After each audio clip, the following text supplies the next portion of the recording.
接做手袂钝，保机爱接管才会当保存。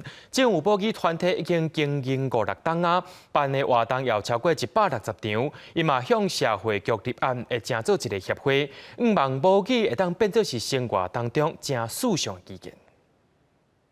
这个是红面番啦，这个。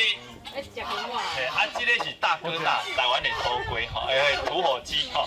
农场的头家用台语小解农场的这阵小主人，嘛，互囡仔兄囡仔姐试摸鹅的腹肚。这叫羽绒嘿，这羽绒就是会甲空气放伫内底，外口风水，内底就有门。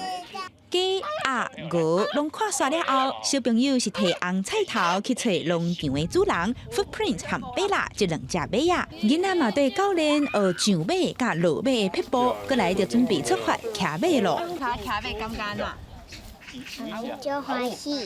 安怎上马你会记无？爱生你应该讲，毋是讲台语足重要的，是爱讲母语是足重要的，因为母语是生活当中你都会用到的语言安尼。阿璇妈妈讲，因为认同台语生活化的理念，已经带阿璇参加母语团体3-4年啊。主办这项活动的母语团体也坦白讲，像阿璇安尼对母语有知觉的家庭，虽望豆豆增加，不过母语团要永续经营，也有一段路爱行。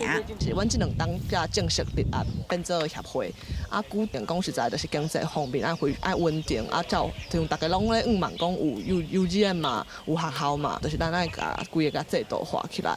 人讲花开唔知芳，结子才惊人。论坛这篇长讲，因对5-6年前成立这个母语团体到大，办超过160场活动。不过未来要办活动的开销，要不时爱向政府部门来请补助。因也寄望母语路会当有更较侪人关心甲帮赞，才通互母语结子开花，水搁久长。记者阿明金曾佩文台北报道。